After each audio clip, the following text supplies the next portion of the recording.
What's up, Bitcoin Radio? It's that time again. You got the Bitcoin Hour. I'm your host, Joe Blackburn. You're listening to WBTC, where Bitcoin lives. Bitcoin Radio, everybody.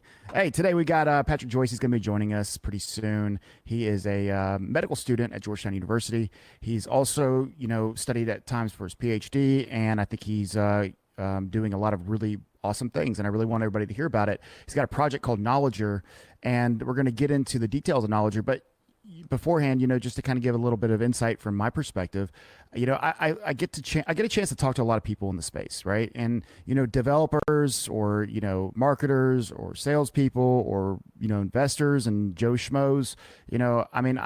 I really appreciate when you meet people in the space who can do a lot of things outside of just one little niche area or one little thing, and it's not to talk badly about people who are specific to just one area. If you're just a developer, that's still awesome, right?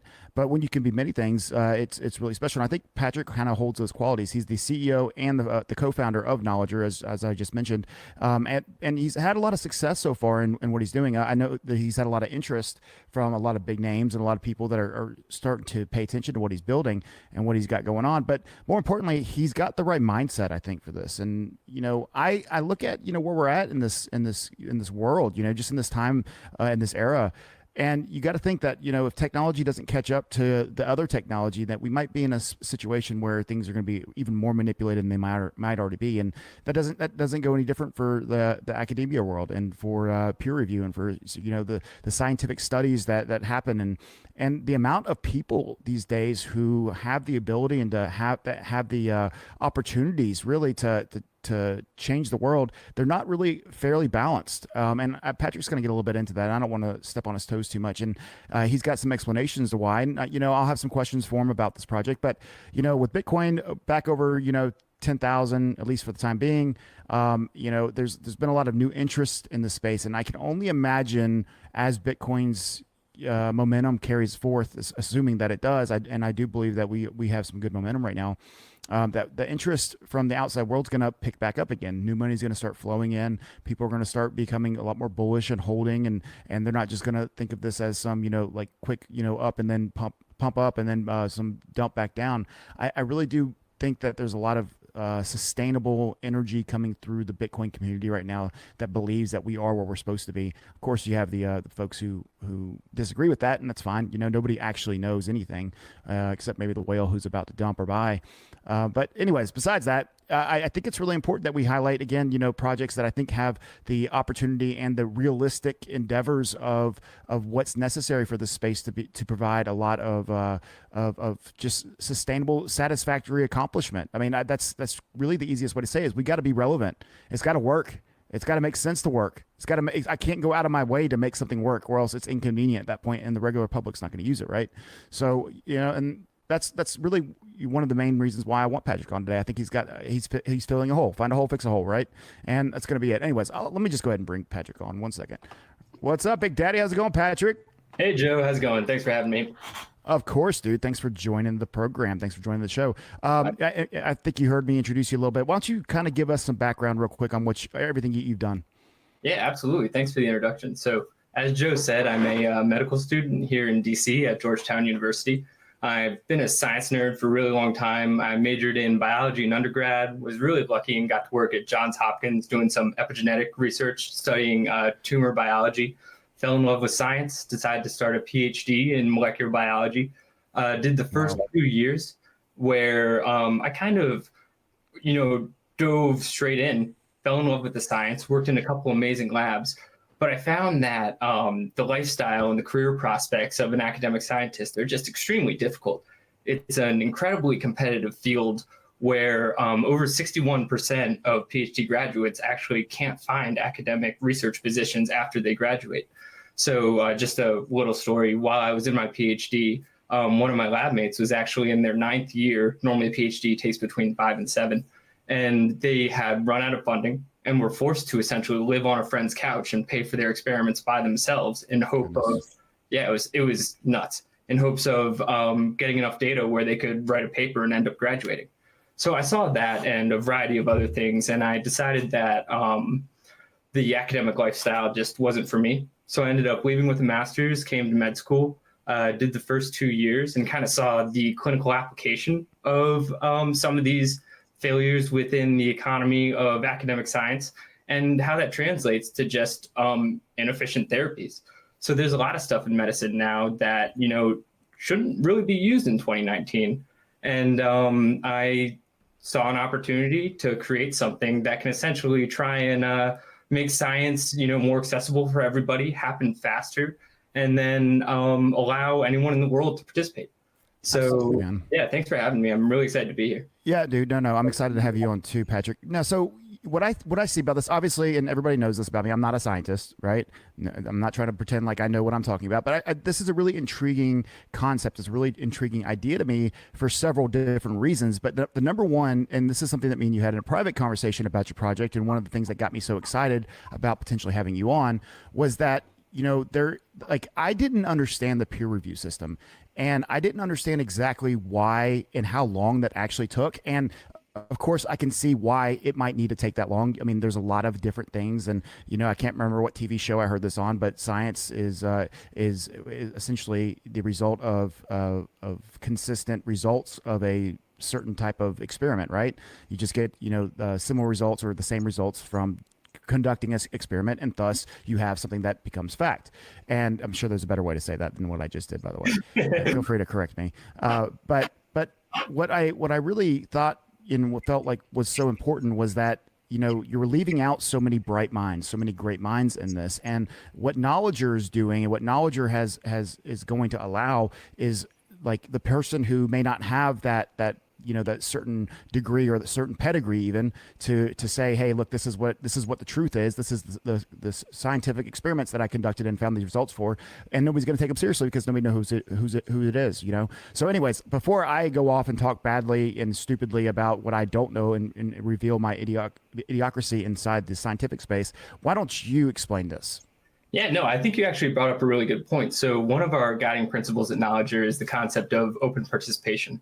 So currently within science, there's this concept of an ivory tower where essentially you have to be within academia in order to publish anything scientific and gain any notoriety for your ideas. And the process of getting within that ivory tower requires high school, undergrad, a master's, and a PhD, which is just totally unreasonable to expect literally anyone in the world to spend 20 years in order to participate in knowledge creation. There's this concept called a citizen scientist, which is gaining popularity now, where essentially we see that in the astronomy world a lot, the citizen scientist per se, right? Absolutely. I mean, anyone can, everybody's got a brain. Brains do pattern recognition. That's all science is just looking at data and finding stories within it. So I think, just to bring it back, how you said you weren't a scientist, Joe mentioned that we had the chance to kind of speak earlier, and we talked about, Joe, you like to hunt, right? I do. Yeah. And so you were talking to me about how the deer near your house have certain behaviors and have this kind of pack mentality. And when you hunt them, you have to be, very specific about, what you choose, to kill in order to keep them healthy. You have so much experience with the deer near your house. You are essentially a hands-on wildlife ecologist where you have a lot to contribute to the field of, studying whatever type of deer live around you, as opposed to somebody who's sitting in a lab somewhere thinking more theoretically. Sure. So our goal is to create something where Joe Blackburn has a financial incentive in order to help the world learn about these deer, so that way there can be a more positive outcome for humanity and the environment. Absolutely. And, as, climate change or as even to the smaller side of things, like just, making sure that, I don't want to say this is a small deal, but just making sure that water is purified, what you're drinking. There's a lot of things that people find as problems, and then they become very motivated to at least find out the truth or find out, the facts about things. And I'm not saying climate change is this or that, bad water is that. I mean, I'm sure there's people on both sides who can prove an argument on something. But, for example, fluoride, I hear a lot about fluoride, and, I have a tendency to watch a few YouTube videos and get caught down the rabbit hole. But, if I was someone who was in an area that there was extra fluoride, it might not be really healthy. And I might become very interested in finding out the facts about that if I knew that anybody would listen, right? Because right now, if you do anything along those lines, especially as an academic professional, you're probably going to be ostracized, I mean, and look, I'm not saying that climate change is right or wrong, or it's fact or it's not fact. I really don't have an opinion because I'm not a scientist.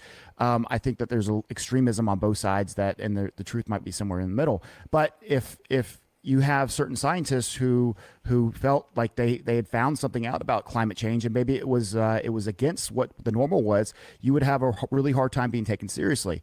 But that doesn't mean that your work wouldn't be credible. Of course, I'm just using that as an example right now because I think everybody's familiar with that, and also how in academia you're kind of shunned in a certain sense if you weren't going to find the exact same truth that they were finding, because you're essentially disagreeing with them publicly is what you're saying in a lot of ways. But this does allow a different avenue, and it does allow other people to see this work and to have opinions on this work, and for you to be rewarded for your work, as you said before. Is that a pretty accurate, at least, analogy?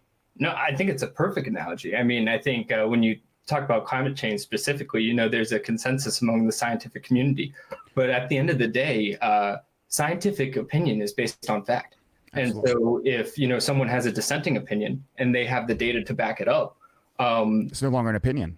Yeah. I mean, I think the beautiful thing about what we're trying to do is your opinion doesn't matter unless there's fact to back it up. And so we're allowing anyone in the world to share evidence and create their own hypotheses in order to support whatever theory, they believe. And we're going to allow the greater scientific community to come to a consensus with that kind of open forum for, discussion that anyone can participate in. Absolutely. So let's just dive right into the actual project then. Like, how does this actually work? How does the project itself enable somebody? Let's just use this as an example. Let's start from the very beginning. Somebody finds something out, they decide they're going to do some research on it. What is the process in which you envision this becoming reality? Yeah, so I think it kind of helps to understand things through a use case. So when I was in my PhD, essentially what happens during the first year is you go through rotations. So it's essentially like speed dating with different labs. You spend 6 weeks in each lab and you get to know the people, you get to know the science. And then at the end of the year, you decide where you want to work. When I was doing this, the first 3 weeks were essentially wasted because you just get to know people. You would learn about people's projects just from them personally by word of mouth. And I thought to myself, I'm a huge Reddit nerd. And I was like, it doesn't make any sense that there isn't some kind of online website for each lab where I can then look at every single piece of data that's being produced and the analysis of the members of the lab. So that way, when I showed up on day one, I could already educate myself and be able to contribute and learn more about what I would want to do for my career. Yeah, well said. So the way the Knowledgr works is we took the code from Steemit, which is essentially a social media content creation platform that's incentivized via a token. And we changed it so that way we have the scientific method as essentially a format for discussion. So people can share observations, which are essentially any type of data, questions, which are, questions based on the data, and hypotheses, which are answers to the questions using data in order to create a pattern.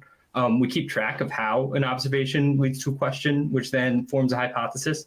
And if there's a popular hypothesis, like say something that, can cure cancer, that hypothesis receives rewards. The inspiring question also receives rewards, and the observation that came before that. So the idea is to have kind of a cascading system that incentivizes anyone in the world to share any idea they have, because you never know when it could be a lottery ticket that incentivizes someone else to create something that's really meaningful and powerful. For sure. I think back and I remember, this is, I'm 34 years old now, so this was over 15 years ago, but my sophomore year in college, I was going to write my history, my final for my history, like 200 and something class, let's just call it 201, 202, whatever. And, I remember I wanted to write my topic on,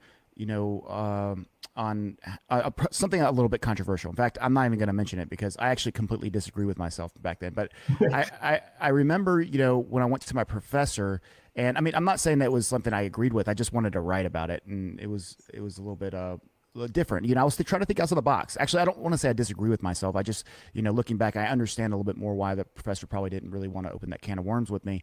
But the ideas that I had and how I pitched it to him, because you had to get your class, you had to get your paper approved, was completely shut down. And he's like, look, this is not relevant to history and what you're supposed to be learning in this class. But I remember being really inspired and really aggravated with the dude. Like I said, looking back now, he was right.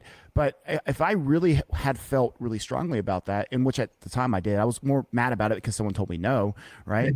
And because of that, I began to even research more to prove him right, or to prove myself right to him. But I would have loved a platform to maybe go and be able to say, you know what? F you. Although I wasn't doing that for anything other than a grade. So of course I didn't say those things, and nor did I pursue it any further after that.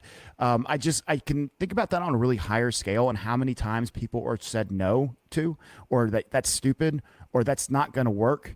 And especially in the scientific community, and it inhibits, people from even trying. If there was another way or another outlet to be able to perform and do your research this way, as you've already explained the platform, I really think that this is a big deal. I think that this is something that the world is going to benefit from on a level that most regular humans who don't care about academia or care about science on a actual performance level, like I'm going to go and do science right now and become a scientist, or I am a scientist and nobody's going to hire me because I'm crazy. Well, you're only crazy until you're proven you're not crazy. And oftentimes nobody cares anymore that they used to call you crazy. They're not going to apologize to you. They're not going to say they're sorry. So it's up to you to not care to be called crazy and to go do it. But you also need to be able to get your work published, and you need to be able to put it somewhere. Otherwise, you're just wasting your time. You could find the cure for AIDS or cancer. And if nobody's going to believe you, then it doesn't matter. This allows other people, and the transparency that it's going to be required for somebody to kind of to rise through these clouds of of these ceilings, this glass ceiling, maybe you could call it now, since something like yours exists. Now, what kind of feedback are you getting so far, Patrick? Yeah, so I mean, I just wanted to bring up one point before. Go ahead. Yep. I was listening to episode 12 of Bitcoin Radio earlier in the car today, and you and Galen had fascinating. By the way, that's actually episode 13. Oh, episode 13. Titled it 12 twice.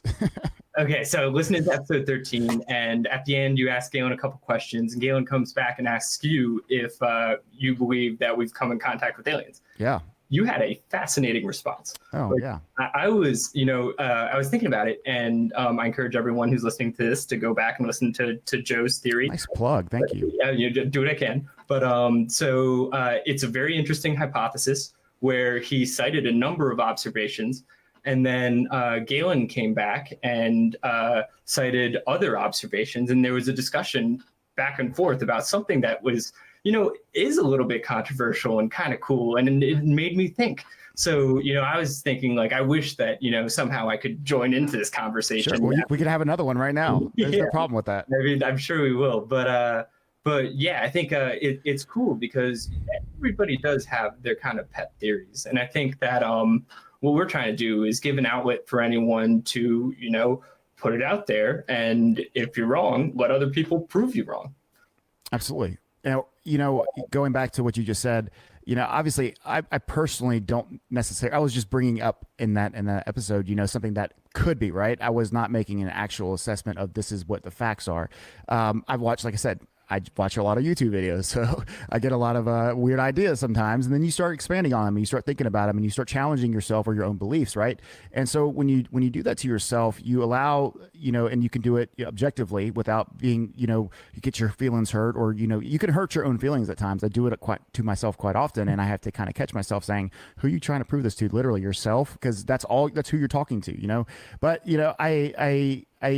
I love, the concept of being able to have that conversation with, even if it's just with yourself, about what is, the facts. And science, really, when you break it down, it's just a fact-finding mission. It's really cool to think about, how far we've developed in such a short amount of time. Humans being on this earth for only 200,000 years. Look what we've accomplished, and really that was all in the last 2,000 years. I mean, if we're honest, it's more like the last 500 years.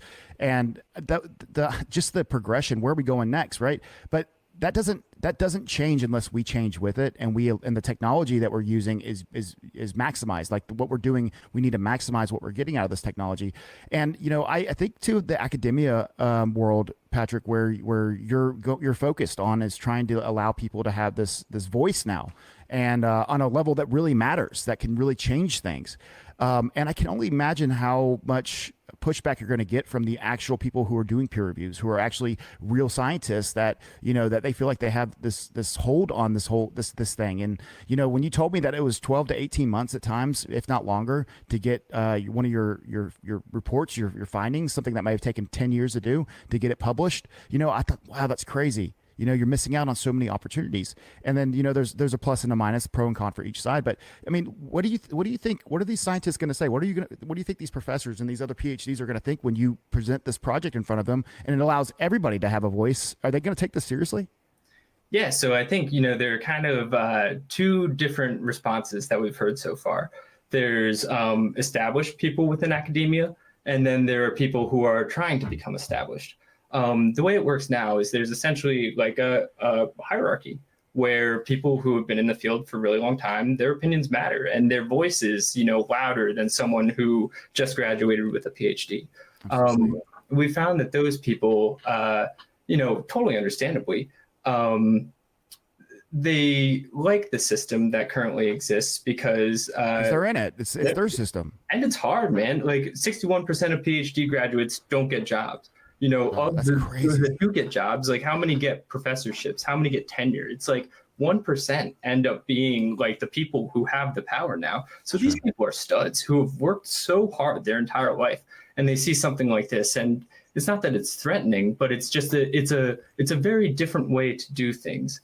And so the way I like to think about it is like Twitter, for instance. Like if you asked like a reporter for the New York Times like 25 years ago whether you could let anyone be a journalist, they would tell you hell no. No. And so this is what a great point you just made there too, by the way. That was awesome. Yeah, absolutely. I mean, the beautiful part about the world now is that the internet gives us the ability to let anyone do anything. Like, for instance, I've created a company. I've met some pretty amazing people in the blockchain space, all from my computer. I'm just sitting here like in my parents' basement in Maryland. It's unbelievable. And so there's kind of two factions: the ones who have already, done the work and have had incredible success and have, really contributed a lot to the world. And then there are others who want to do that.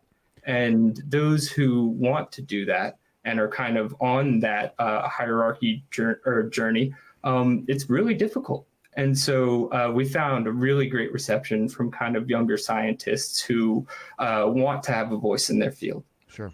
And so the way that we address this problem, because, it's a valid criticism to say, hey, like, if you let anyone in the world have an opinion, there's going to be a lot of untrue things that come out of that. Sure. So what we do essentially is we have an academic expertise. So any user who signs up for Knowledgr, we keep track of where you went to school, what papers you've published in the past, other contributions in science. And then we weight your ability to upvote others' content based on your own contributions in the real world, and then your contributions within Knowledgr. So the idea is that people who are already successful within academia, their respect at the top of the academic hierarchy will be honored, and they'll be able to influence the content at a greater rate than someone who, is an undergrad or high school student who just wants to put some ideas out there. Absolutely. Now, and I'm glad you explained that really well too, Patrick, because, that was one of my concerns, or not concerns, one of my, objectively speaking, one of my arguments, like, how's this going to be, differentiated? There are people who deserve to have more credibility than others, period. They've earned it. They've been doing it their whole life. It'd be like me, who's never been a scientist, going outside and, popping a balloon and saying, that popping a balloon is going to cure you of all diseases, right? Well, I could say that all I want, and obviously it's not true. But if a lot of people start upvoting it, and it's a bunch of Joe Schmoes who think it's funny, right? Then you're going to get the top of Reddit, right? You're going to end up at the top of Knowledgr, saying that that this, you can pop a balloon and you're completely healed. But then you have a few academia who see this catching on, and they can just crush it, be like, absolutely not, boom, 1,000 points down, right? I mean, I think it's really important that people understand, that there is the hierarchy, as you mentioned. Now, let's bring up this, and I'm going to use an analogy. Step in really quick, just to stick on that point. I think a really good example of this is like Galileo, right? Who says that, back in like the 1600s or 1500s or whatever, that the sun is the center of the universe or the galaxy. And so everyone hated him for saying that. Yeah, they like wanted to kill him, I think. Yeah, the guy pretty much almost lost his life because of it. And so he was right. What we want to do here, and that happens today in academia. I'm a big fan of mindfulness meditation. And so if you were to ask, the academic hierarchy 30 years ago, does mindfulness have any therapeutic value? They would have been like, what a joke. You're just sitting in a corner by yourself doing nothing. And it turns out it does. So the idea here is if you pop a balloon in your yard and say it cures cancer, and all of the academia laughs at you and says no, but then 10,000 other people go outside and they pop balloons and they cure cancer too, then all of a sudden you can have a groundswelling of people who are actually like, hey, maybe there's something valuable here. And we can, allow the average person to be able to contribute to the world's understanding of how things like this work. So essentially speaking, you need a lot of, now obviously we're simplifying this on a really high level, and we don't anticipate that this is actually going to be one of those things that shows up on Knowledgr, but it might. I doubt that popping a balloon will ever cure anything outside of basic fun. Yeah, boredom. But putting that aside, the point remains this is that, results that are, it's a results oriented, opportunity for people to prove themselves or prove their work or prove their, their ideas or even maybe even inventions at some point. I think that this it bodes really well for humanity to have something along these lines, and to also have and this is something that we have only briefly touched on, and we'll leave it at this pretty much for the most part, but it also monetizes the opportunity to do this. It incentivizes you to be able, if you want to make some money, you can also do this, and you're rewarded, based off your work and how real people find this to be. Now, we brought up something in our conversation, Patrick, a private conversation before this a couple days ago, and that was, there's some danger to this too. Right. There is, and you gave me the example of, what do we do, if there's a nuclear bomb, or a nuclear device of some sort, posted on, here's the directions to make a nuclear, weapon, or a really dangerous substance, or the Black Plague, or whatever it might be. Right. And, we're a space, and this is made, this whole platform's made to be transparent in all these ways. What do you do in a situation like that, Patrick? Yeah, it's really hard, because I could say something like, hey, the ability to make a nuke as an individual is a bad thing. And, I feel pretty safe about that. But, what if you can use a nuke to stop a hurricane? Who knows? Who knows? Who knows? And so the way that Knowledgr works is essentially it allows the community to self-govern. So we're able to monitor ourselves using the scientific method. We publish all of our proprietary data as observations. We allow the community to ask questions and then form hypotheses about how to improve things. So for instance, if there's a specific type of science that the community feels, would be better off being censored, then the community has the tools within a governance model to do that on their own. So as a central entity, Knowledgr, our goal is to provide the community with the tools to be able to govern themselves when it comes to restricting access to certain information if it's perceived to be dangerous. Well, let's just say, and this is what kind of not concerns me about your platform or anything, but, what concerns me just about humans in general is that humans tend to not take things on the internet seriously. And then they also take it way too seriously on the other side. There is no in between. People are rarely, not super offended or not super excited about little small things, and I always laugh at, the inability for humans to be really indirectly like, I don't want to say, I don't know what the right word would be here, just to be chilled out really about things. And in science, I'm sure it's just another group of humans who maybe can control their emotions a little bit more. But the scientific community is probably very similar, where, if one small thing is said, or one thing is completely disagreed with by everybody, people pile on, and you kind of address, how, the results will speak for themselves in this, and people can try that for themselves. But what about just like the overall concept of completely changing this whole system? Is it something that needs to be changed? Yeah, absolutely. So I think when you're talking about, being more chilled out, I think the word that I would use is be unbiased. Sure, absolutely. Well said. Yeah, so everybody's biased, like I just said, like I think meditation is awesome. And so whenever I see a study that has to do with meditation, I'm always like, oh, hey, this is awesome. This is clearly correct. And so what currently happens within science is you get a grant, which is typically, a couple $100,000, and it's supposed to last you for 5 years. And so that grant is based on an idea that you've already proposed. So all of the research that you do with that money, you have in the back of your mind something that you're already trying to prove, which essentially, creates almost a inherent bias within your actions. Even if you're trying as hard as you can to be unbiased, your career and your livelihood is semi-dependent on your ability to prove what you said you would when you got the money. And so what we do is kind of we blind the grant process. So the way the social algorithm works is any content you produce, you receive tokens based on what the community perceives the value of that content to be. So I would publish an experiment, and if everybody thought it was a great experiment, I would receive tokens for that. I don't receive tokens to produce an experiment. It's a really important distinction because my ability to make money is about creating value within the community rather than convincing someone to give me money. Sure.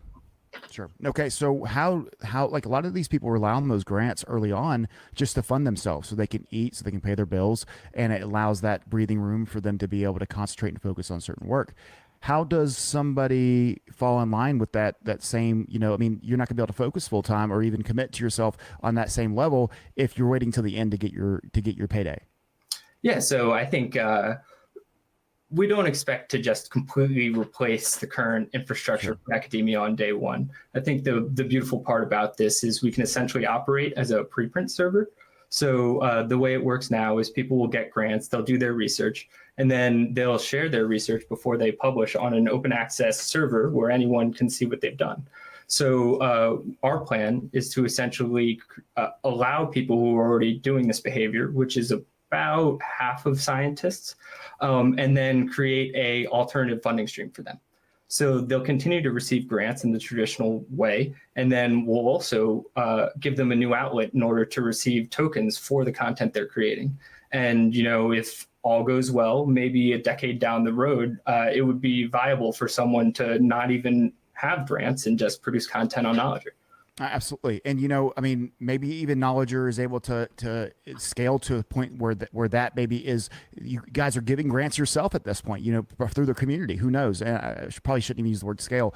That evolved to a certain point, right? Because the scalability there is more so, irrelevant. It's more so just allowing the community to work the way that they need to work. And it's funny how communities like that work, especially when you have high level and high capacity thinking individuals who really care. You may really end up with something great here, and so far it seems that that's the case. Patrick, you've had a lot of really big interest, and I know you asked me to kind of keep quiet a little bit about some of the names who've really reached out even to you on this level because out of respect for them. But it's really a big deal, man. And I hope the community takes this really seriously. This is not a small thing. He has caught the attention of some very, very powerful and very important people in the space, and they're really rooting him on. I can say that as fact because I do know of the people who you're talking about. This is very exciting for me to see this for you. And I'll even go as far to say this, Patrick, is this the type of thing that really could change the world if it's successful? And I'm rooting you on, obviously. But tell me what you see. Like, what's the first year look like once you guys are launched? Yeah, just to kind of touch on the first part of that. Sure, go ahead. I think I've been extremely lucky. I've been working on this project for about 3 years now, and it's something that resonates with a lot of different people. I've been very lucky in that many people recognize the issues that exist in the world today. Sure. And, we all have a vested interest in making science better. So we've been lucky to have the support of some, people who want science to be better. And so I consider myself extremely lucky for that. So thank you for that, Joe. The first year, we have our product built. We've released an alpha version earlier this week. We're starting to bring on some of my scientist network. We have about 60 academic laboratories who are waiting to use the product currently. And the idea now is that it's impossible for us as a company, as a central entity, to create an algorithm that's automatically going to make sure that the best science comes to the top. And we're really treating this thing like an experiment in and of itself. So the goal for the first year is to get content on the platform, create user interaction data, and learn how to improve the algorithm so that way it functions effectively in order to allow anyone in the world to discuss things and make sure that the real quality content ends up rising to the top. Absolutely. No, I think those are great goals. And I have no doubts that you're going to accomplish them, Patrick. In fact, for the Bitcoin Radio listeners here, the moment I heard about Patrick's project, I was, it meant a lot to me because although I'm not a scientist and I'm not somebody who does science, and I'm really not even somebody who does experimenting except on what type of liquor or beer that I like best, which oftentimes changes and not on a factual basis, just on a, how drunk am I already basis. And, obviously that's a joke. But I want to ask you one more question, and this is more so on a personal level, but what happens if this is successful? What do you see, like, not what if it's successful, because I think that's a relative term, but what actually comes out of this? Like, let's say that your dreams are, maybe not the most amazing best case scenario, but best case scenario reasonably speaking, 3 years from now, Knowledgr is up and going. It's really, really awesome. It's, you're getting user content like crazy. People are using the system the way it's supposed to. You fix the kinks here and there, and now you're 3 years later into a, you got 25,000, 30,000 regular scientific contributors, and you have maybe 100 million people who are actively using the platform a year, on different examples, different social media sites, would have similar numbers. So assuming these details are true, where do you see, how has this scaled, and how have you evolved into this, and what's happening in the world around you? I know that's a really broad question, but hopefully that makes sense. Yeah, no, so that's a great question. I think just to kind of give you some context, this is a story that I think encapsulates really why I'm working on this project. As a medical student, I get to spend a lot of time in the hospital. And so I'm really lucky in that, like, patients are, some of the most open and honest people you'll ever get to speak with. For sure. So there was one patient who had asthma as a child, and they used a corticosteroid inhaler. So essentially like a stress hormone, which helps reduce asthma. And so over the course of 20 years, this treatment essentially had an extremely negative effect in their body, to the point where at the end of it, they were essentially unable to eat on their own. They couldn't walk. They were essentially stuck in bed because of asthma. And just asthma, and it was the treatment for asthma which caused all these just horrific effects. And so for me, that's disgusting. Where Elon Musk is shooting like rocket ships up into space, and we have a drug that's like basically front of the line that has these kinds of just like terrible impacts on people. And so for me, what I want to happen is to have this to be a tool to allow for, criticism of current practices, whether that's, medicine, science, global warming, even fermentation, if you want to make a better beer or whatever, and then end up in technologies that can actually make the world a better place. So an asthma medication that would allow this person to breathe easily without having to sacrifice literally 40 years of their life at the end of it. Well said. No, I agreed. I can relate to that. There's a lot of people, and you get people all the time who tell you, hey, look, the medicine's not working for me. And humans are different. We're not all the same, and our bodies react to things differently, obviously. And, I look forward to seeing the results, and I can't wait to see Patrick, you're a young guy, younger than me at least. And, you got a really bright entrepreneur and, motivated spirit inside you that's going to do something. And I think this is a wonderful, wonderful, wonderful project that's really looking to do things the right way, man. I think I had one other point that I want to touch on too when it comes to what I hope to see out of this. There's $600 billion every single year that's spent on academic research. Wow. So coming from governments, places like Bill Gates, the individual who wants to support it, there's been estimates that over 85% of it is just thrown down the drain because more than half of science can't be replicated. They don't publish results in full. People can't access it without having, academic credentials. What I want to do is take that efficiency from 15% and bring it to 95%, and then see what the results of that. Wow. Yeah, that's incredible. We were talking about earlier, like you said, really most of the innovation in the world has happened in the last 2,000 years, right? Yep. There's this thought process that human knowledge essentially doubles every 5 years. And so human knowledge is doubling every 5 years at 15% spending efficiency. Wow. What'll happen when we're at 95%? Yep. I want to live in that world in a way that we can empower people to live the lives that they want to live.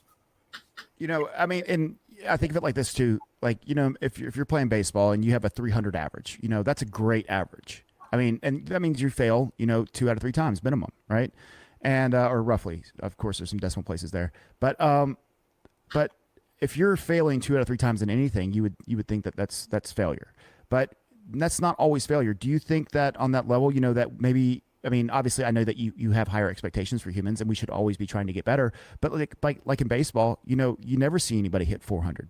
Nobody's ever failing 6 times out of 10. Everybody's failing 7 times out of 10 if you're lucky, right? Right. So, is it possible that maybe there is a cap on failure and success in this? Yeah, definitely. I mean, I think that is entirely possible. You got to find out, though, obviously, Yeah, and I think, say the cap is at 60%, that's already 4 times better than where we're at now. Absolutely. So I think while it is theoretically possible, I think it's probably higher than that. And I do agree, by the way. I do think it's higher than that. I think that in these circumstances, having I don't know. Yeah, I mean, like I'm completely agreeing with you, though. It's crazy to think about all the different ways that this can change, though. Yeah, totally. So one other point I wanted to make too is that last weekend I did a fantasy football draft, right? And so I spent a lot of time. Sure. Yeah, like I did my research. You better, right? I got my spreadsheets. I hope you didn't take Andrew Luck. I did not take Andrew Luck. Lamar Jackson. I kept Alvin Kamara. I kept him as a rookie a couple years ago, so sitting pretty. But anyway, nice. Yeah, you're sitting really pretty. Go Saints, by the way. Who dat? But anyway, so the point is, I know so many of my friends who spend an incredible amount of time doing really complex analysis of football. Because I do too. Yeah, totally. We all do. I mean, it's fun, but at the end of the day, a little bit of the motivation is because I want that league winning money. And so another one of my real goals for this project is to create a financial incentive for anyone in the world to educate themselves. So the high school kid, he's probably still going to spend most of his time doing fantasy football, but maybe they realize that there's an opportunity to get paid to analyze a cancer data set. Or maybe someone who's working in finance who has the ability to use Excel like a champion can take those skills and leverage them in order to create, a different type of utility for the world. Yeah, I mean, and there's a lot of questions I actually do have, and I was just thinking about something like this too. I mean, is it possible to incentivize some helpers, like some assistants as well? Like I would say, if you're out there doing research and you may not be able to afford, a situation where you can have somebody in the office, but you don't necessarily need somebody in the office to work with you. They can remotely, do some research on their own. I mean, maybe there's a way to at least announce and be able to get people to, hey, I'll be able to pay you in some Knowledgr, if you're able to accomplish this for me. I think that's kind of a cool concept too. Yeah, absolutely. So one of the big implications that this will have is when you look at, the average grad school in the United States, there are people from all over the world. And the people from all over the world who end up there typically come from a specific social class. You have to have a lot of money and a lot of opportunity in order to study at good schools, come to the United States in order to, do science. That ain't no joke. I mean, that's the truth. Like only a few people have that opportunity, especially. Extremely small percentage of people around the world. And so what we want to do is, I was incredibly lucky to be able to work at Johns Hopkins, which is one of the best research hospitals in the world. I want to create an incentive structure where every researcher at Johns Hopkins selfishly wants to share every piece of data they make. So that way someone who is born in Sri Lanka and doesn't have the same type of economic opportunity can use that data can Absolutely. learn about, what's happening in these labs in Johns Hopkins and contribute to the science that's being done. And then, make some money in a way where, $5 in Baltimore is worth a lot less than $5 in Sri Lanka. So Wow. Yeah. we're trying to bring the opportunity to participate in this global academic infrastructure to everyone in the world. I think a good parallel to this is coding. Like if you look at GitHub and where most of the developers in the world are, we've been working with extremely talented people from literally all over the world. Some of them in San Francisco, some of them in Eastern Europe, some of them in Russia. And the reason people are able to do this is because you can go on GitHub. Any individual can sit there and learn. They can look at Steam's code. It's open source. You can learn about it. You can learn how to build something similar, and then you can create something that has value in the world. And so we're taking that ethos, bringing it to science to create an opportunity for anyone to self-educate and then create something that not only makes the world better, but potentially can get them rich.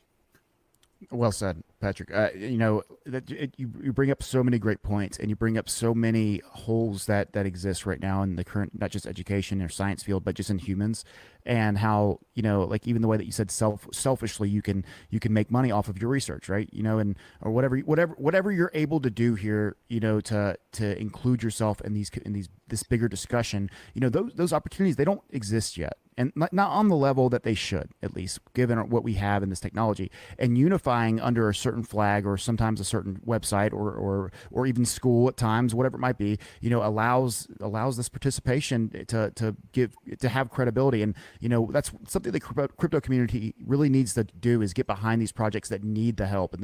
And to me, this is one of them. This is one I'm behind you guys. I publicly support you so much, Patrick, and what Knowledgr is doing. I know how hard you've worked on this, and I really congratulate you, man, on everything that you've been able to accomplish so far, dude. Yeah, thank you, Joe. You're the man. I really appreciate it. One last story I wanted to tell as well. When I was in my PhD program, one of my classmates was a girl who had pretty severe anxiety, and she was essentially, it was really hard for her to make eye contact with people. So like she was funny, she was witty, she was creative, but when you'd have a conversation, she would be unable to make eye contact. And so, unfortunately, humans are not always logical. And so, oftentimes, we listen to the most loud and charismatic voice in the room, not necessarily the most accurate. And so, her career would not be as easy as it would for someone like me or you, who has no problem sharing our ideas, in an open forum. And so, one of the big pieces of value that I think comes out of this is that at the end of the day, you're just a username. There's no tone of voice. You are judged solely by the quality of your ideas. And so this creates an opportunity for people who have been traditionally disadvantaged when it comes to academia in order to share their ideas in a way where they're on a level playing field with everyone else. Well said. Very well said, and so true. We're in that age, and if you don't recognize that, you're behind already. And there's a lot of old school folks that are in positions right now that are holding that back a little bit on a high level. But everybody dies. Everybody. Well, I think the beauty of the free market is we can outcompete them. Exactly right. Have exactly. Antiquated thought process. Wake up, man. The world's coming at you. 100%. All right, you know what time it is, right? It's quick fire time. Yeah, let's do it. All right. So, I try not to tell people about the quick fire questions prior to. Sometimes I do if they're going to be really controversial, but I don't think I told you anything that was coming, did I? No, I go in blind. You are going blind, And, with quick fire to me, this is a chance to be a little bit more human and to kind of have some fun with it. It shouldn't be too crazy, but I want you to speak freely here. Patrick, you think about things on a high level. You probably have thought through a lot of the same things that I have in a lot of ways. And, I look forward to hearing more and becoming better friends with you because I enjoy your perspective and I think that you have a lot to give. And clearly you're doing something right now, Knowledgr, that's really powerful. But, but there's also like a fun side of Patrick too. So that's what I'm coming to find out. Right. All right. So let's start with the fun one. Right. Cool. And that is, I was going to save this for a little bit longer, but since we brought it up yesterday and we have a little bit of time right now, aliens, have they ever visited planet Earth? Oh, man. So Galen confidently said no. Yep, he did. I think I'm at like a 65% no. I think that people, I could understand why if they have, people might not be able to handle it. So there might be a certain advantage to, choosing when, information like that would come out. But, gun to my head, no. But I think it's more plausible than Galen. Sure. No, and this is what I say. I've said this before in some of my other podcasts too, is that the chances of aliens visiting Earth, I think, is probably pretty high if they exist, right? If aliens exist and they have the ability to move around at a high speed, and to bend time or use gravity to make them go faster, whatever it might be, I don't see them not. I mean, I would visit if I was an alien, right? So, the question is, it's more so if aliens exist. Sure, that's almost impossible to answer unless they visit Earth for us, right? But I also say, like, Earth is a lot older than humans are, and for that very reason, like, it could have been, I don't know, 1 billion years ago. What is Earth? 4 billion years old, supposedly. I don't know how we know that, but somebody figured that out. We were about 4 billion years old. And what if they visited on year 1,000,000,001, right? You would just see a rocky, molten planet, right? And they would be like, "Oh, this planet sucks." I mean, they would never come back. Possibly. You guys need some pyramids or something. Yeah, maybe so. Hey, look, there we go. So, my answer to that is always like, I mean, I do think aliens have at some point crossed paths with Earth if they exist. I have no reason to believe that they don't exist, as much as I just haven't seen them before. Neither has any other human. But what about Bigfoot? Bigfoot. Yeah. So I'm more confident that Bigfoot doesn't exist than aliens. I think that, Bigfoot could have existed, sure, at some point throughout. Well, that's not any fun. Yeah, no. It could have existed. I mean, there's dinosaurs that could have existed that we draw up in our dreams, right? Yeah. But what about right now? I would say no. No. Okay. Some big. I'm also going to disagree with you on that one too. That's okay. No, I just want Bigfoot to exist, right? I want Bigfoot to exist. I don't really believe Bigfoot. I mean, if gun to my head, I would say Bigfoot. I mean, although, Mitch Hedberg has a joke, and it's really funny, that, what if Bigfoot's just really blurry, right? I've always found a lot of people he's just blurry, Bigfoot's just blurry, right? Anyways, but okay, moving on. Favorite movie of all time? Anchorman. Oh man, yeah, you're that's classic.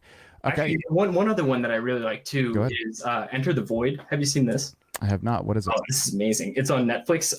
The idea here is that in this old Tibetan culture, the thought process is when you die, you have this kind of spiritual trip, like you see the light.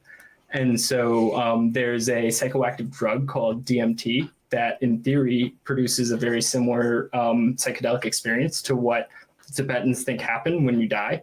And so this movie is essentially the process of someone dying and having their life flash before their eyes in this, you see the light type of way. And it's incredible. It's incredible. Heavy. It's worth watching. It's very no. It sounds really interesting. What is it called again?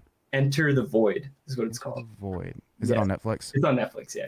Cool. I'll write that down. Remind me. Yeah. Because I want to watch that.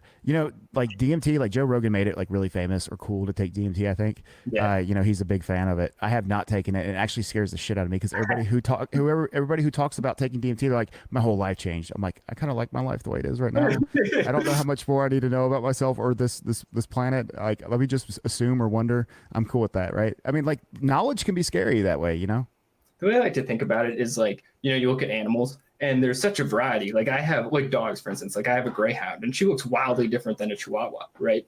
Yeah. I think humans have that same kind of variety, just our evolutionary advantage is our brains. So, someone might have the chihuahua style brain, someone might else have the greyhound style brain. And so, DMT might be great for someone who's got a, like Great Dane brain, Sure. in theory, but not quite as good for someone else. So I think. What are you trying to say about Great Danes or Chihuahuas? I love Great Danes. I think they're cute. I do too. They're great. Chihuahuas, I don't know, but no offense. What are you trying to say? What about Chihuahua? I'm just joking. I like they're like cats. I mean, I'd rather have a cat. If you're gonna have a dog the size of a cat, you might as well just get a cat. Yeah. I mean, cats are cool animals. I randomly one day showed up to my house and there was 3 cats hanging out. I was like, we got cats. My daughter was like, oh, I got a pet cat. I got 3 pet cats. So we named them Uno, Dosey, and Tracy. Right? Uno's no longer with us. He's run off. He's found another home of some sort, or he is. I can't say it in case my daughter listens. And then I had two other kittens. They've grown up into big cats, and they've both had two litters of kittens now, and we just can't get them like to not be pregnant at the same time, so we can just take them in, right, to get them fixed. Anyways, I'm getting off topic tremendously, but I like cats now. I used to not, but now I do. And Amanda Schmigdal, who's the leader of the CCTW, the women's group, she loves cats, so I've had to learn to love cats as well. But anyways, all right, moving on.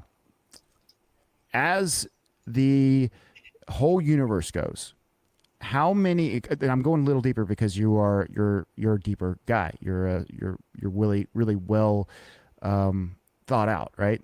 So in the whole universe, how many elements on our periodic table are we missing? Like, what do you think? Like, are we just like in this one section of the Milky Way galaxy that doesn't have all the elements? I mean, obviously this is an impossible question to answer as far as factually, but your thoughts. I mean, are we missing elements to the periodic table? Yeah, absolutely. I know we can create some elements too. I know I'm not talking about ones that are created by humans, but. Yeah, I mean, I was just going to say the fact that we can create them, to me, that insinuates that, like as we said earlier, the universe is constantly expanding. It's basically an infinity type situation. So whenever I think, yeah, exactly what I say. But yeah, absolutely. I think there's at least one element that's not here on Earth that's somewhere out in space, and I bet it's significantly more than that. What is the greatest scientific discovery you've ever made? That I have ever made? Oh man, I haven't made very many. Maybe realization that works too. Yeah, I mean, I love meditation. So I think it's really important. There's something called the hypothalamus pituitary axis, and this is essentially what governs a lot of your endocrine hormones. So cortisol is one of them, the one that was in the inhaler, in the previous story. But cortisol is an incredibly important hormone that essentially governs the flight or fight reaction. So, before, I come on with you, I feel a little bit nervous. I have a cortisol pumping through my body, which allows me to stay at the top of my attention and, have a good conversation. This can get out of hand in a lot of people, especially in our kind of modern day life where exercise and, social contact and even physical contact is reduced compared to, I think, the time that we've kind of evolved for. And so the ability to recognize your own endocrine levels, whether it's cortisol, epinephrine, testosterone, anything that can impact your behavior, I think is extremely important. And mindfulness to me gives you the tools to be able to say, oh, hey, I'm not actually anxious. I'm just on a cortisol high right now. And if I breathe for a second, then, that cortisol is going to go away and I'll go back to a baseline. This naturally produced cortisol. Exactly. Right? Yes. That's serving an evolutionary purpose that, like, you're not a lion. I shouldn't be nervous to talk to you. This is fun. We've done this 1,000 times. Totally. Yeah. This is calibrated for something that's actually dangerous. And if you're able to kind of recognize. Wow. Well said. Yeah. Like, that's really like so true. People don't realize the things that make people nervous are things that they've done with either somebody else or themselves, or even that person. Like me and you've had several conversations, but yet a certain introduction of a new element or a catalyst may enhance, your awareness or whatever it might be, and to be able to isn't that like the result of like complete understanding of yourself though? Like, I mean, that's not easy for people to do, right? And so it's really interesting, observation and really well said. Yeah, I think people are so deep. There are so many layers, and to really understand yourself, it takes a quiet mind to notice.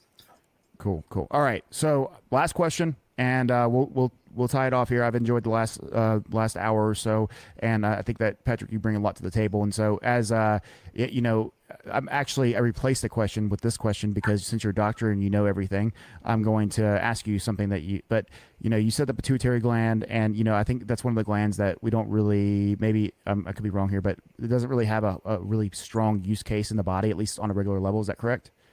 So your pituitary gland does like all your endocrine regulations. So like sex hormones, cortisol. So it is producing something, or it's doing something regularly? Yeah, I think you're thinking of the pineal gland. Well, I was going to bring up the pineal gland next. Is that and I know how much the ancient Egyptians like that eye. They draw that eye on everything. It actually looks just like the pineal gland.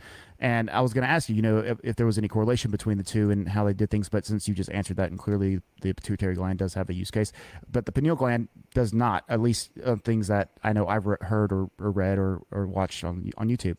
What do you think the pineal gland does? So the pineal gland is fascinating. If you look at kind of like comparative evolutionary anatomy. Where exactly is it, by the way? Is it like? It's your third eye. So it's literally right here? Yeah, and it's called the third eye because hold on, like it's in my forehead right here? Yes, sir. Yep. It's literally right there. I know it's called the third eye. I didn't realize. I thought it was like in my neck or something. Mm-mm. It's behind your skull. I don't know if you can. I can't really like. It's like yeah. I don't know. Is it in your brain? Yeah. It's inside your brain. Yep. Mm-hmm. Holy cow! Okay, keep going. So in tell me everything you know. This is worth it. In older animals, it actually has a function where it responds to light. So, depending on the amount of light that it, perceives, kind of similar to your actual light, L-I-G-H-T. L-I-G-H-T. So like wavelengths of, energy, light. It produces a different, hormone set. And so one thing that happens now, like people have blue light, shown at them all the time. I'm in front of a computer all day long. I look at my phone. And so in theory, this impacts the way your pineal gland functions. And even I know you mentioned the fluoride earlier. People think that some of these compounds that are calcify you up. Yeah, exactly. And so people in many different, historical traditions believe that the third eye essentially allows you to connect with, God, the universe, kind of a higher being or whatever. Does it? It's a great question, Joe. I have a hypothesis. Tell me everything. I think I don't know enough, right? So I don't want to say something and come off as an authority because, I might. Sure. Fair enough. That I think. That doesn't give me any drama, but I can respect the answer at least. There are interesting, I encourage people to read about it. And there are some interesting hormones that come out of the pineal gland that have, fascinating effects on your day-to-day life. So, things like. I could talk about this stuff forever, by the way. I just need a show about asking about professional questions of your job and hoping. Keep going. I didn't mean to interrupt, but I just want to let you know this is fun. So we could do another one sometime. I think we will. That's a for sure, by the way. Yeah, cool. I think there's a lot of interesting things. And it's funny because even, in medical education, you think you learn everything, right? Like we spend 2 years and we pound pretty much everything there is to do in the body. Don't spend any time on the pineal gland. So, or a little bit, but not. But, honestly, there's no functions actually happening with the pineal gland that would make it interesting, probably medically. I don't blame anybody for ignoring it. It seems like it just kind of sits there for the most part. Yeah, I'll have to look this up, but I know there is a compound it produces that can have similar effects to and this is not, it's not exactly this, but like LSD. So, I hear too as children, maybe it's a little bit more active or does serve a purpose. Is that correct? I don't know for sure, Fair. But I do think that as you grow older, you have these environmental toxins that can potentially impact its ability to function. Sure. So. Anyways, that's the last time I'll interrupt you. Keep going.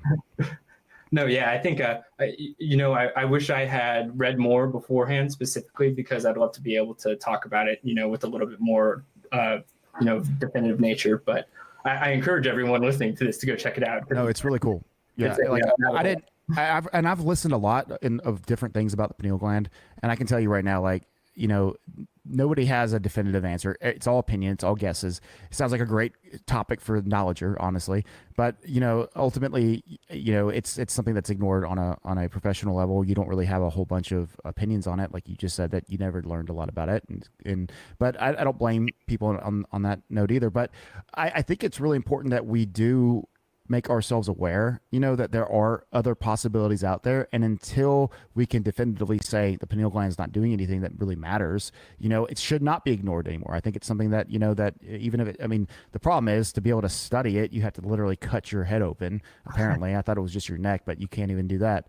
But, to find out the truth about not just pineal gland, but anything, this is a relevant conversation because I think people like myself would be really interested in reading these types of forums on Knowledgr and among other topics. But this just kind of, closes, I think, the first chapter on our conversation, at least with what you can expect from this platform in this project is that there's a lot of things that people would like to talk about or hear more about or that we need to know about, and this is that platform. It's transparent. It's not a United States platform. It is a world platform. Come and do your research. Come and show the world. Come get rewarded. I think it's amazing, man. Yeah, thank you very much. And then thanks for having me, Joe. I love talking. So, anytime, I'd be glad to come back and talk about some interesting stuff with you. Absolutely, man. Maybe next time we'll just talk and we won't even talk about, anything specific. We'll just have really crazy conversation. That'd be a blast. I'd love Start your research now. I'm crazy. Yeah, let me take some notes beforehand. Look, all my friends, they're like, I can't even have conversations with Joe because he just wants to talk about pineal gland and aliens and Bigfoot, right? That's the truth. That's what makes me happy. Do you believe in the chakras? I have no idea what you're talking about. So, in theory, there are in like ancient Eastern traditions, people think there are these things called chakras, where essentially you have like spots in your body that, like your heart, for instance, makes you feel love. Sure.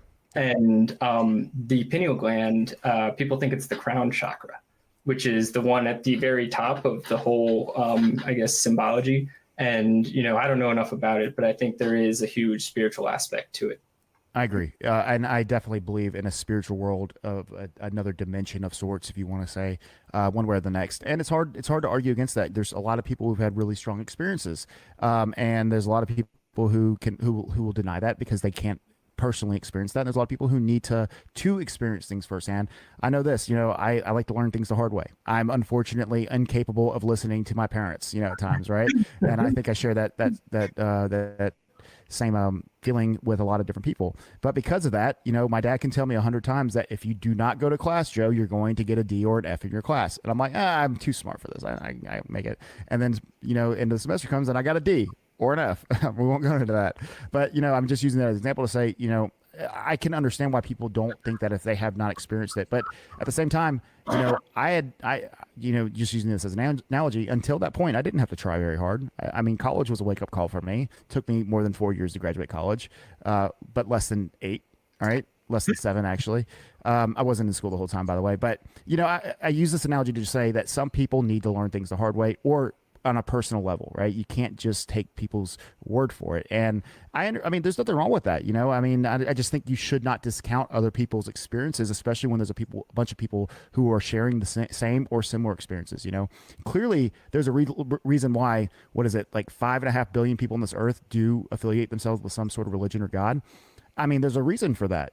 I would say there's a good percentage that probably do such because they don't want their existence just to terminally end, and that's it, and that's the end of existence whatsoever. And I can understand that there's probably a large percentage of those people who feel that way, but there's other people who literally have real experiences with God, with their God, and I do share, that I feel like I've had my own experiences where I can call it real. Yeah, absolutely. I think, as I said before, I think humans have a lot of variation, and it's all, inside of our heads. So one thing that they teach us in medical school that, I'm really lucky to have learned is that when a patient reports something, it's true.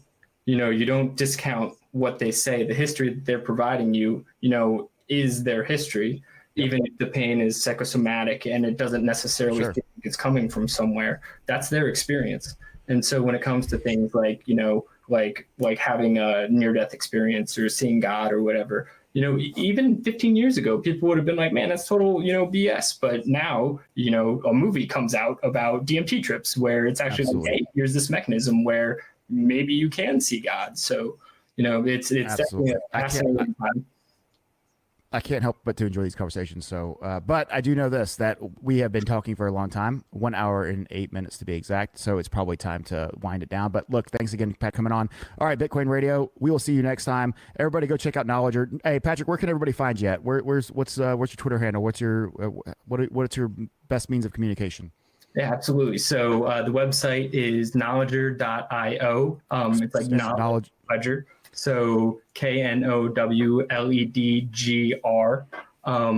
On Twitter, we're at the Knowledgr, and we've got a Telegram channel too. So I'll make sure to post that at the bottom of the post if people want to come and ask some questions. Yeah, and look, I'm sure that you guys are looking for people and participants, for people to create content too. And if you're one of those people listening right now that would like to be part of that, and we may have to do an episode at some point, Patrick, just on that, because I do really want to bring a lot of attention to the platform that you've built. I think it's really important, and I think it provides a service to the world. It's not just for the crypto community. In fact, it's not for the crypto community at all. It's just literally for everybody, and it just so happens to be in the niche. But this is, I said it already, but I think it's important that the crypto community does support this project on this level. I can think of numerous people who I think would be interested in this, and I'm going to point them your way, of course, Patrick. But until next time, we'll make sure we do this again, man. Any final words? Thank you so much for having me. It was a blast. Love to chat about that kind of stuff anytime. So thank you. Absolutely. All right, Bitcoin Radio, we will see you next time. Thanks again for tuning in. I hope you listened to the whole thing because it was worth it. We will see you soon.